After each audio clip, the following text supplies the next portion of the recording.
Assalamu alaikum, beta. Today we are continuing electrochemistry, and in the last classes we have learned the first of all we have seen how to write half cell equation and full cell equation. In the second we introduced the term electrode potential, और फिर जो इसको find करने के लिए जो है हम स्टैंडर्ड हाइड्रोजन इलेक्ट्रोड यूज़ करते हैं. इन द थर्ड लेक्चर जो है फिर हमने उस पर जो है किस तरीके से वैल्यू निकाली जाती है अननोन हाफ सेल की, उस पर बात की. एंड द लास्ट लेक्चर जो है हमने राइट और लेबलिंग जो है हाफ सेल की देखी. अब जो है हम इसको थोड़ा सा और आगे कंटिन्यू करते हैं, और इस कंटिन्यूशन में जो है हमारे पास जो चीज़ आ रही है अब जो है दैट इज़ कि हाफ सेल इलेक्ट्रोड पोटेंशियल की जो वैल्यू है वो कैसे निकाली जाए जब हमारे पास दो चीज़ें जो हैं वो अननोन आ जाती हैं.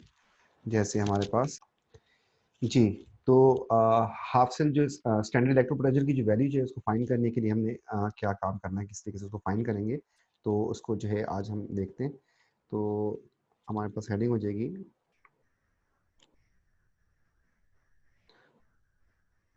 How to measure E cell for a given system.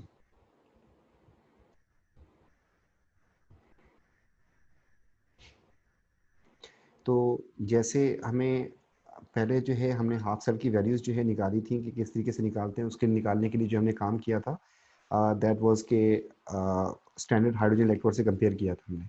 अब सबकी वैल्यूज़ जब निकल आएंगी हमारे पास, और सबकी वैल्यू निकलने के बाद जो है वो हमसे कहेगा कि आप जो है इस पर्टिकुलर सेल की वैल्यू निकाल दें, तो उसके लिए जो है हम किस किस तरीके से निकालेंगे. देखिए शी के साथ तो हर एक की वैल्यू निकाल दी. अब जब दो सिस्टम मेरे पास आ जाते हैं, जैसे भी हमने बहुत सारे केसेस के सेल्स बनाए, तो उनकी वैल्यू जो है ई सेल की कैसे निकाली जाए. ई सेल जो है मतलब होता है कंप्लीट जो है हमारे पास सेल, और जो है हम उसको ई सेल की पहले बात बता दें. ई सेल होता क्या है.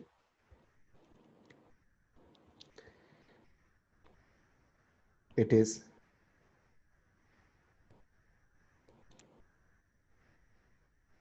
पोटेंशियल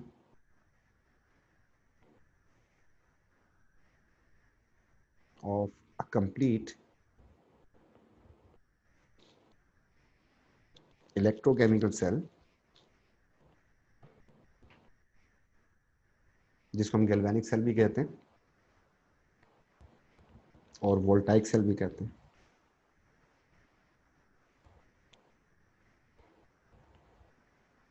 when two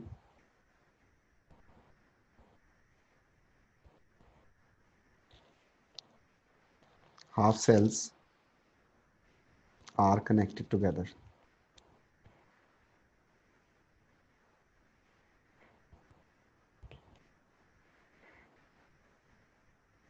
तो ये हो गया हमारे पास, इसको हम कहते हैं E cell. E cell find करने के लिए we have a 2 or 3 formula है. नंबर 1, ई सेल तो electrode potential minus electrode potential, and this is standard electrode potential. तो यहाँ पे आ जाएगा हमारे पास मोर पॉजिटिव एंड माइनस हो जाएगा हमारे पास लेस पॉजिटिव. एक फार्मूला हमारे पास ये है जिसको हम यूज़ करेंगे जब हमें वो पूछेगा कि आप जो है इन दो हाफ सेल की वैल्यू निकालते हैं. इसी फार्मूला को थोड़ा सा हम चेंज कर देते हैं. असल में बेसिक जो है वो यही है जो ये लिखा है, तो हमने यहाँ पे लिख दिया ई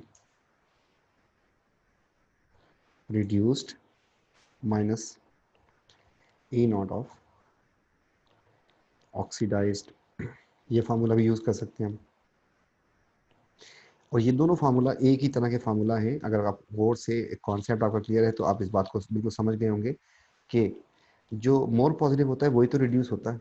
ठीक है, जो मोर पॉजिटिव होता है वही रिड्यूस होता है, और जो लेस पॉजिटिव होता है वही ऑक्सीडाइज होता है. तो इस बेस के ऊपर ये सेकंड फार्मूला हो गया. And some time very occasionally ये फार्मूला भी यूज हो सकता है, and this is right and E not left. देखिए एक हमारे पास फॉर्मल वे था लिखने के लिए, तो उसमें बनाते ही ऐसे थे कि हमेशा जो है जो रिड्यूस वाला था वो राइट हैंड साइड पे बनाया जाता है। ये हमारे पास एक वे था इसको बनाने के लिए, सेल जब बनाया करते थे। तो वो आहिस्ता आहिस्ता आप देखेंगे पास पेपर में वो ऑब्सलीट हो गया, लेकिन some time whenever he has to ask the question regarding third formula, तो फिर जो है वो आपको लाजमी फिर उसी से पूछेगा, वो बना के देगा आपको। अब ये फार्मूला कब कब कहाँ कहाँ यूज़ करना होता है, तो इस पर भी बात कर लेते हैं।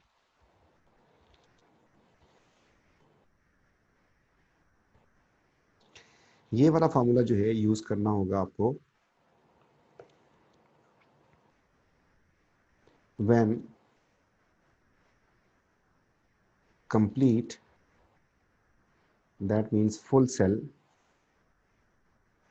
equation is not given। जब आपको पूरे सेल की इक्वेशन नहीं देगा उस वक्त ये वाला फॉर्मूला यूज करेंगे। इसके बाद है रिड्यूस माइनस ऑक्सीडाइज वाला। तो ये जो है आपको यूज करना पड़ेगा उस वक्त when full cell equation is given and the last one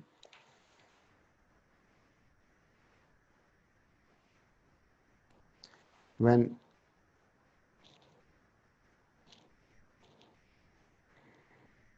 diagram only given। जब सिर्फ आपको डायग्राम देगा तो उसकी बेस के ऊपर आपको ये काम करना होगा। ये तीन फार्मूला हैं और तीनों को जो है किस वक्त यूज़ करना होता है, तो इसके ऊपर हम जो है बात कर लेते हैं। तो हमारे पास जो है ये तकरीबन एक जैसी ही हैं, और इस पर थोड़ी सी बात करते हैं। तो हम एक पेज जो है आगे बढ़ते हैं और यहाँ पर क्वेश्चन लिखते हैं। तो क्वेश्चन नंबर 1 जो है हमारे पास,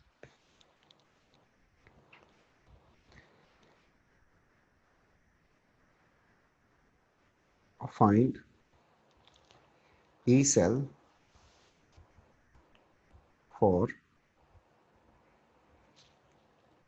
इसका पार्ट ए हो गया कि Fe3 positive plus electron reversible with Fe2 positive, and the second equation is manganate plus 8H positive plus 5 electrons reversible with manganese 2 positive and 4 water।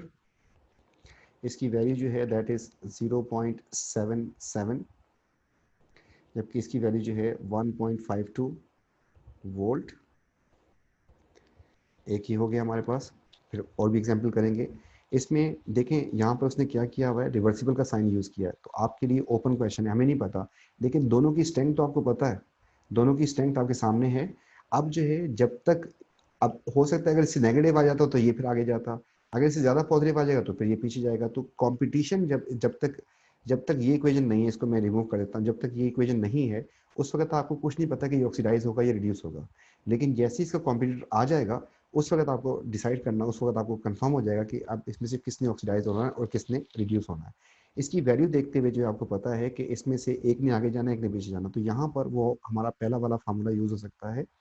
वो था हमारे पास E naught, sorry E cell is equal to E not more positive minus standard electro potential of less positive. बस ये रखेंगे, answer आ जाएगा। तो यहाँ पे हमने लिखा है इसको, मोर पॉजिटिव हमारे पास है पॉजिटिव 1.52, जबकि नेगेटिव है हमारे पास वो लेस पॉजिटिव जो है हमारे पास दैट इज दिस वन। इसको सॉल्व करेंगे और हमारे पास ई सेल की वैल्यू आ जाएगी एंड दैट इज, तो 1.52 माइनस 0.77, तो इसका आंसर आ गया पॉजिटिव 0.75। ये पहला फार्मूला जो हम यूज़ कर रहे हैं उसमें हमारे पास पहली एग्जांपल हो गया। सेकंड जो है इसी को कुछ इस तरीके से लिख देते हैं, पार्ट 20 का लिख रहे हैं। तो वो आपसे कहता है कि ई सेल फॉर और आपको जो है नोटेशन फॉर्म में दे देता है। वो आपसे कहता है कि Cl2 जो है वो रिड्यूस हो गया, इसमें प्लाटिनम इलेक्ट्रोड था, ये सॉल्ट ब्रिज बना दिया इसने, और जो है इस तरीके से कुछ और उठा लेते हैं हम लोग, Zn। मैं जानबूझ के इसको फ्लिप में लिख रहा हूँ ताकि आपको जो है पता चल जाए कि ये ओपन क्वेश्चन है, वरना जिंक एक ऑक्सीडाइज होना है, एक और रिड्यूस होना है, तो इस केस के ऊपर ये। तो इस केस में जो है अगर आपको ये काम करना हो तो आपने क्या करना है, दोनों की जाके वैल्यूज उठानी है। तो जब आप जाके जिंक के सिस्टम को जाके चेक करेंगे तो आपने यहाँ पे सिंस का साइन, मतलब आप जाके जिंक के सिस्टम को चेक करेंगे तो आपको पता चला कि zinc 2 positive 2 electron reversible with zinc, the value is negative 0.76।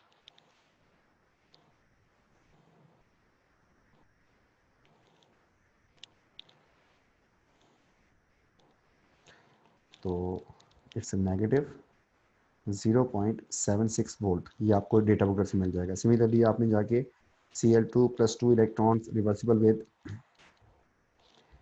Cl negative, तो इसकी वैल्यू आपने जाके चेक की 1.36 वोल्ट आ गया आपके पास। तो अब इसमें अगर आप फार्मूला यूज़ करते हैं तो आपके पास सेम फार्मूला यूज़ होगा कि E cell is equal to E not more positive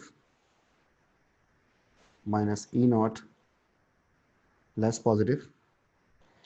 तो आपने यहाँ पे लिखा 1.36 पॉजिटिव में, फिर नेगेटिव नेगेटिव 0.76, जिसकी बेस के ऊपर आपके पास आंसर आ जाएगा ई सेल का।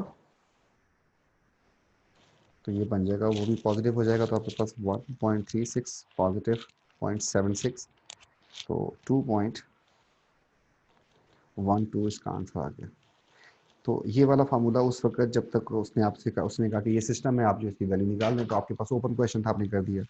अब जो है सेकंड फार्मूला उस वक्त जब आपके पास इक्वेशन को प्रोवाइड कर देगा, उसकी बेस के ऊपर आपको करना होगा। तो हम जो है आगे बढ़ते हैं एक स्टेप, और जो है अब जो है सेकंड फार्मूला के लिए हम काम करते हैं। तो हमने कौन सा कलर यूज़ किया था सेकंड फार्मूला के लिए? Blue colour. तो ब्लू कलर में क्वेश्चन,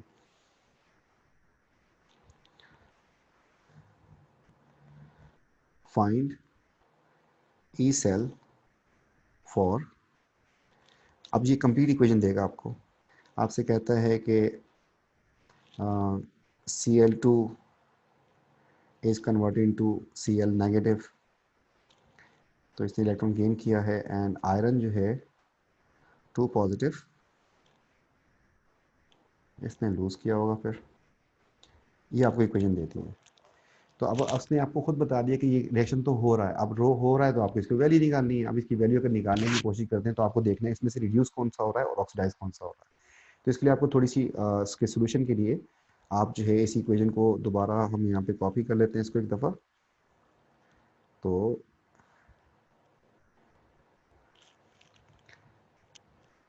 अब इसका सोल्यूशन करने चलते हैं। इसके सोल्यूशन हम लिखेंगे कि कैसे इसका सोल्यूशन करना है। देखिए, अगर आप डेटा बुकलेट में जाएंगे तो फिर तो गलत हो जाएगा। आपने इसमें क्या करना है कि आपने इस इक्वेशन को उठा के लिख दिया यहाँ पे। अब आपने देखना है कि हुआ क्या एक्चुअली। आपने इसको मार्क किया और इसको देखेंगे क्या हुआ। तो दिस इज एक्चुअली रिड्यूस्ड, ठीक है। इसकी ऑक्सीडेशन स्टेट जो है वो नेगेटिव में जा रही है, कम हो रही है। सिमिलरली अगर आप जो है इसको देखेंगे दूसरे वाले को,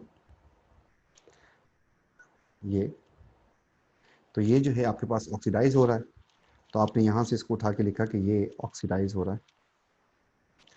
तो अब जो है यहाँ पर आपके पास इसमें जो फार्मूला बैठेगा, that is E cell is equal to E not minus E not. यहाँ पे आपके पास आ जाएगा रिड्यूस्ड माइनस ऑक्सीडाइज।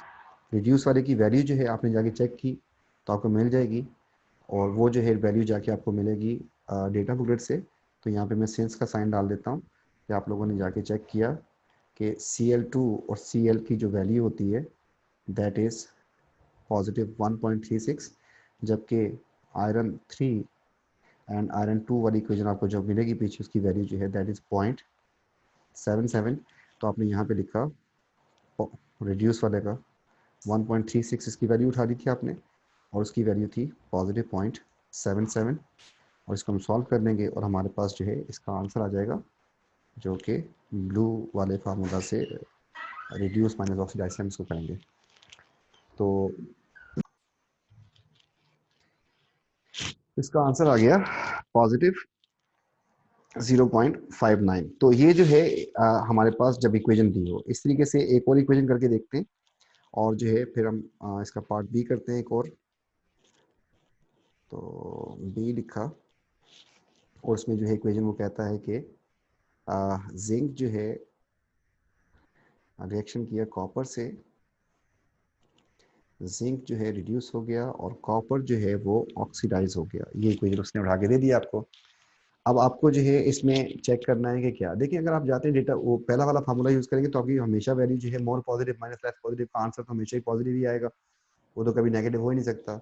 तो आपको सही आंसर निकालने के लिए आपको चेक करना है कि एक्चुअली हुआ क्या। तो अगर आप इसको चेक करते हैं तो मैं इसको थोड़ा सा लाइटर कलर में लेके आता हूँ। जिंक को देखें, जिंक इस फॉर्म में गया, इसका मतलब ये जो है आपके पास हो गया रिड्यूस, रिड्यूस भी हो गया। इसकी वैल्यू मैं यहाँ पे साथ लिखता हूँ, -0.76 इसकी वैल्यू होती है। ये आपको डेटा बुक से मिल जाएगी। इस तरीके से मीन वाइल जो है मैंने साथ ही इसकी चेक किया कि कॉपर के साथ क्या हुआ, तो कॉपर हो गया है ऑक्सीडाइज। अगर कॉपर ऑक्सीडाइज हो रहा है तो मैंने कॉपर को देखा तो इधर लिखा कि ये ऑक्सीडाइज हो रहा है और इसकी वैल्यू जो है that is +0.34।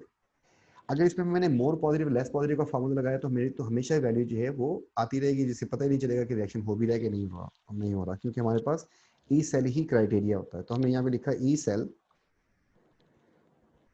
Is equal to E not minus E not. तो हमारे पास यहाँ पे फार्मूला चलेगा रिड्यूस माइनस ऑक्सीडाइज। तो रिड्यूस वाले की वैल्यू जो है दैट इज -0.76, जबकि ऑक्सीडाइज वाले की वैल्यू जो है -0.34। जब इसको सॉल्व करेंगे हम तो हमारे पास इसका आंसर आ रहा है -0.76 एंड फिर -0.34। The answer is -1.1।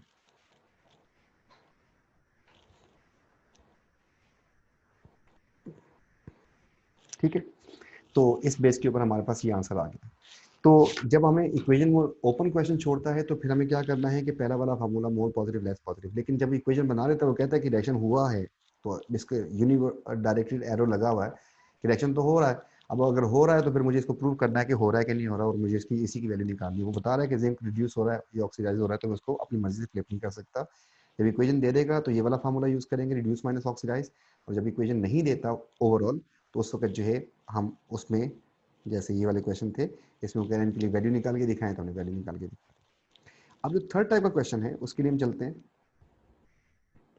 थर्ड वाला फार्मूला कैसे यूज होगा, वो आपसे कहता है कि आप ये काम कर लें,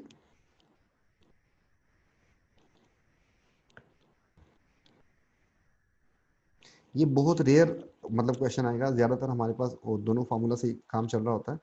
find E cell E not of X, true positive and X, ये उसने लिख के दे दिया। If E cell if E cell for following reaction following cell is 2.31 positive, ये दे दिया। और आपको जो है साथ इसके सेल बना के दे दिया उसने। उसने कहा कि आपके पास ये है कुछ इस तरीके से।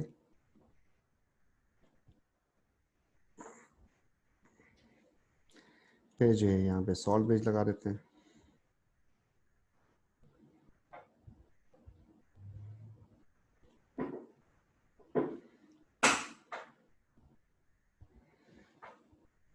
फिर जो है यहाँ पे हम जो है एक इलेक्ट्रोड लगा देते हैं। और यहाँ पे एक इलेक्ट्रोड लगा देते हैं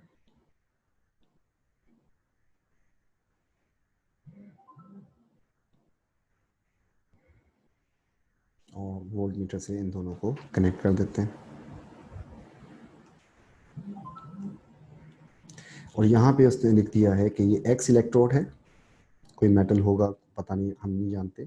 जबकि यहाँ पे उसने लिख दिया है कि ये X2 पॉजिटिव आयन की कॉन्सेंट्रेशन जो है दैट इज 1.00 मोलर। यहाँ पर वो कहता है आपसे कि ये जो है आपके पास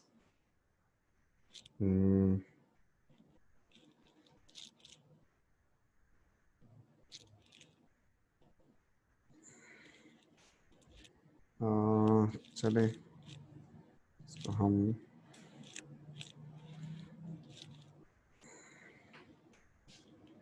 चलिए कोई मसला नहीं, कॉपर 2 पॉजिटिव कर देते हैं एंड 1.00 मोलर। इसको वो कहता है कि ये कॉपर रॉड है। अब देखें इसमें जो आपके सामने जो पिक्चर आई है इसमें मुझे कुछ भी नहीं पता चल रहा कि एक्चुअली कौन ऑक्सीडाइज हो रहा है कौन रिड्यूस हो रहा है। मैं सिर्फ एक सिस्टम को जानता हूँ, यहाँ पे अगर सिस्टम लिखूँ इसका तो मेरे पास हो जाएगा कॉपर 2 पॉजिटिव। मैं डेटा बुकलेट से या अपनी नॉलेज यूज़ करता हूँ यहाँ पे, तो मैं लिखूँगा copper 2 positive plus 2 electrons reversible with copper, बस ये लिख सकता हूँ। हाँ, इसके साथ एक और काम कर सकते हैं, इसकी वैल्यू भी उठा के लिख सकता हूँ। इसकी वैल्यू जो है दैट इज़ 0.34 पॉजिटिव में, ये भी मुझे पता है, तो इसको मैं हाईलाइट कर देता हूँ कि मैंने ये वैल्यू तो निकाल दी, ये तो मुझे पता है, डेटा बुकलेट से पता चल गई।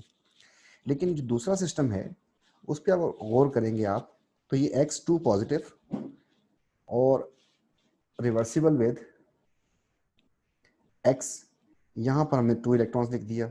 अब इसकी वैल्यू कहाँ से लेके आऊँ? इसकी वैल्यू तो मेरे पास बिल्कुल भी नहीं है, ना डेटा बुकलेट में मिलने वाली है आपको। उसकी वजह क्या है? X तो कोई चीज़ नहीं है।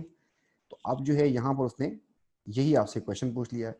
अब इसमें मसला ये है कि मुझे ये भी नहीं पता कि कौन ऑक्सीडाइज हो रहा है और कौन रिड्यूस हो रहा है, कुछ भी नहीं पता, दूसरे की वैल्यू ही नहीं मेरे पास, ना उसने ओवरऑल इक्वेशन दी हुई है। इस केस में मैं जब यहाँ पे फार्मूला लिखने की कोशिश करता हूँ तो मैं एक लिखा मैंने फार्मूला कि E cell is equal to E minus E. मैं कहूँ कि more positive less positive less positive, तो ये वाला फार्मूला यहाँ पे चल ही नहीं सकता। अब एक की वैल्यू पता है, एक की वैल्यू पता ही नहीं आपको। इस तरीके से ये फार्मूला यहाँ पे फ्लॉप हो गया आपका। फिर आपके पास दूसरा फार्मूला जो था that is E minus E not, यहाँ पे मैं लिख दूं कि रिड्यूस माइनस ऑक्सीडाइज, ये वाला फार्मूला भी नहीं चल सकता आपके पास, क्योंकि यहाँ पर आपको पता ही नहीं कि कौन ऑक्सीडाइज हो रहा है कौन रिड्यूस हो रहा है। अगर आपको कम से कम जो इलेक्ट्रॉन की फ्लो की डायरेक्शन है वो कम से कम बता देता, वो भी नहीं बताया उसने, तो उसने कुछ दिया ही नहीं आपको।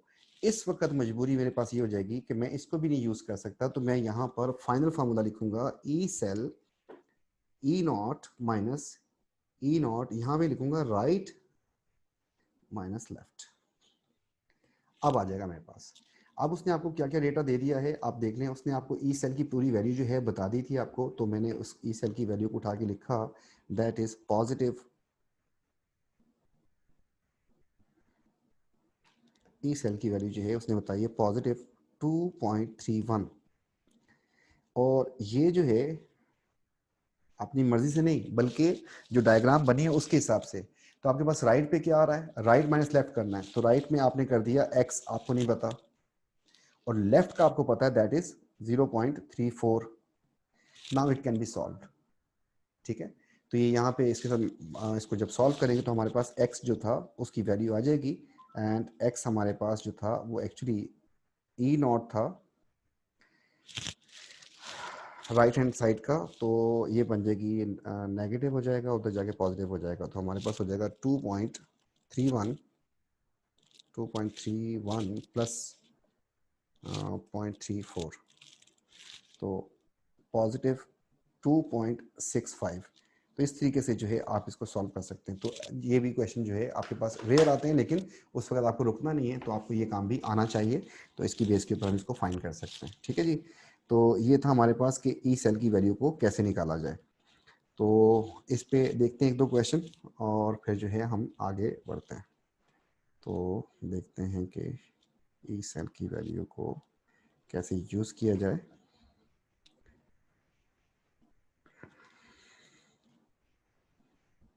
तो सिंप्लीफाइड फॉर्म में लेके आते हैं कोई एक सिंपल सिंपल से क्वेश्चन मिल जाए हमें, और उसकी बेस के ऊपर जो है फिर हम इसको थोड़ा सा और बेहतर हो जाएगा।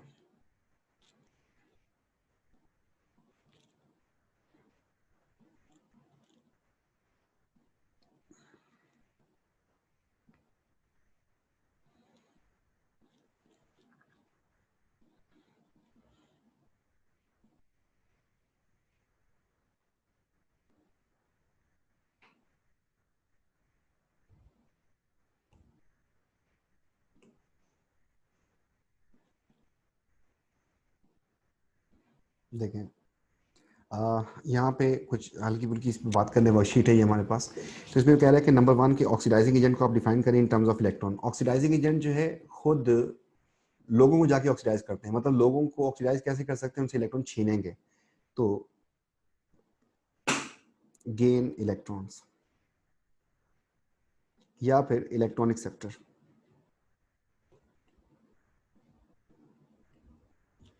ठीक हो गया जी, आगे बढ़ते हैं। Identify most powerful reducing agent in the table. Reducing agent क्या होता है? इटसेल्फ क्या होगा भाई? ऑक्सीडाइज होगा। ऑक्सीडाइज का मतलब क्या होगा? उसकी वैल्यू क्या होनी चाहिए? नेगेटिव होनी चाहिए। जितनी ज्यादा नेगेटिव वैल्यू होगी उतना ज्यादा ऑक्सीडाइज हो सकता है, जितनी ज्यादा पॉजिटिव हो वो रिड्यूस हो सकता है। तो सबसे अच्छा ऑक्सीडाइजिंग रिड्यूसिंग एजेंट जो मतलब जो है जिस जो खुद ऑक्सीडाइज हो सके, जिसकी वैल्यू कम हो, सबसे कम वैल्यू जो आपके पास आ रही है दैट इज दिस वन। अब इनमें से ऑक्सीडाइज मतलब ये वाला जो है इस फॉर्म में जाएगा, तो ऑक्सीडाइजिंग एजेंट कौन होगा? जो खुद रिड्यूस हो जाए। सॉरी, रिड्यूसिंग एजेंट पूछा है, रिड्यूसिंग एजेंट पूछा है तो इसका मतलब वो खुद ऑक्सीडाइज हो जाए। तो हमारे पास यहाँ पे इसका आंसर आ जाएगा Fe2 पॉजिटिव। ठीक। देखें, रिड्यूसिंग एजेंट क्या होता है? जो खुद ऑक्सीडाइज हो जाए। ऑक्सीडाइज हमने अभी तक जो देखा कि ई नॉट की वैल्यू के ऊपर हमने ये देखा, अगर हमारे पास पॉजिटिव वैल्यू आती है या फिर नेगेटिव वैल्यू आती है, तो पॉजिटिव वैल्यू का मतलब होता है, हमने बहुत सारी बातें बताई थी उसमें उसमें एक बात ये थी कि खुद जो है अगर ये रिड्यूस हो रहा है इसका मतलब ये ऑक्सीडाइजिंग एजेंट हो जाएगा। और नेगेटिव वैल्यू जो है उसका मतलब होता है कि खुद क्या हो जाएगा, फिर ये रिड्यूस हो जाएगा। जो खुद ऑक्सीडाइज जो पॉजिटिव का मतलब है रिड्यूस हो जाएगा, तो ये ऑक्सीडाइजिंग एजेंट और ये आपके रिड्यूसिंग एजेंट इटसेल्फ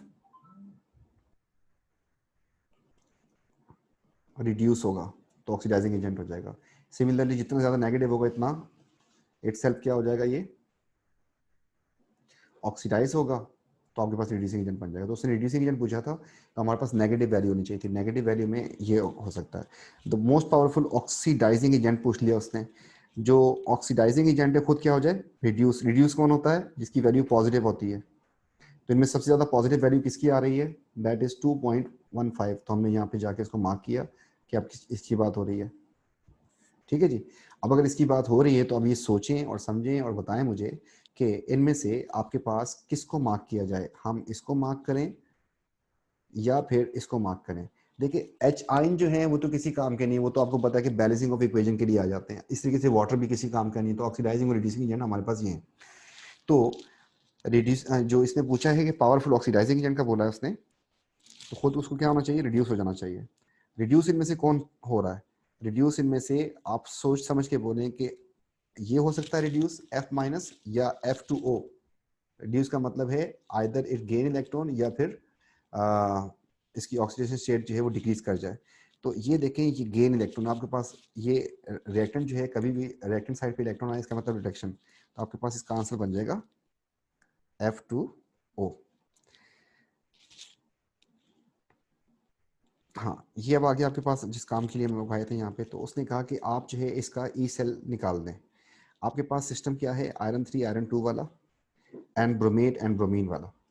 अब इसमें जो है उसने कुछ आपको बताया है या नहीं बताया, आप गौर से देख सकते हैं इसमें कि क्या हो क्या रहा है एक्चुअली। देखें, ये हो रहा है आपके पास ऑक्सीडाइज, और ब्रोमेट वाला जो है आप गौर से देखें, इसकी ऑक्सीजन चली गई है तो इट इज रिड्यूस्ड। तो आपको ये बता चुका है कि ये काम हो रहा है। बहरहाल इसकी बेस के ऊपर जो है हम इसमें फार्मूला लगा देंगे। E naught E cell is equal to E not minus E not. यहाँ पे हमारे पास आ जाएगा फार्मूला रिड्यूस माइनस ऑक्सीडाइज। अब इन दोनों की जगह वैल्यू देख लेते हैं ऊपर। तो हम जो है ऊपर टेबल जो है थोड़ा सा साफ करते हैं, इसको क्लियर करते हैं।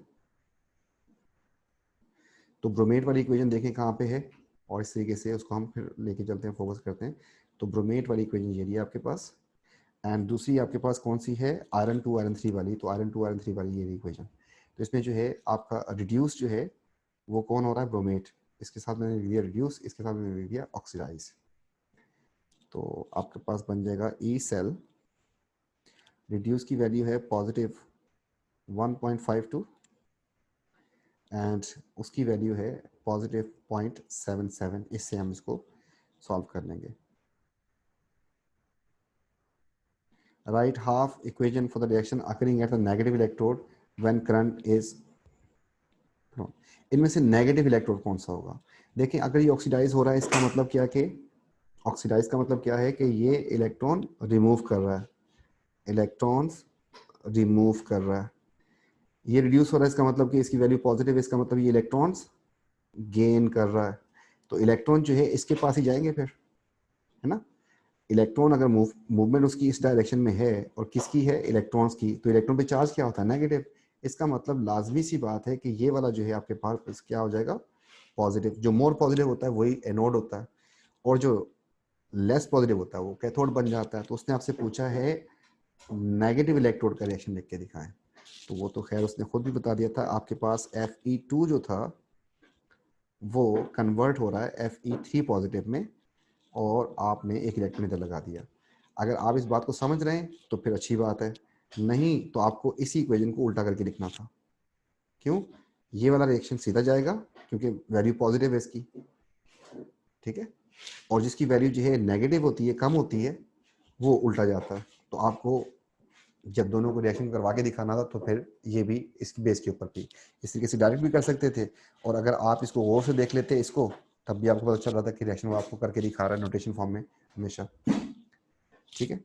तो इसके बाद जो है थोड़ा सा लीच वो आ गया था, उसको हम नहीं कंटिन्यू, नेक्स्ट क्लास में इंशाल्लाह जो है फिर हम अगर हमारे पास नॉन स्टैंडर्ड कंडीशन हो तो उस वक्त जो है ई सेल की वैल्यू पे क्या फ़र्क पड़ता है, वो किस तरीके से चेंज होती है, तो उसको जो है हम स्टडी करेंगे। और वहाँ पे रिवर्सिबल की वजह से लीच एडिटिव प्रिंसिपल अप्लाई होता है, तो उसको हम देखेंगे। थैंक यू, टेक केयर बेटा, अल्लाह हाफिज़।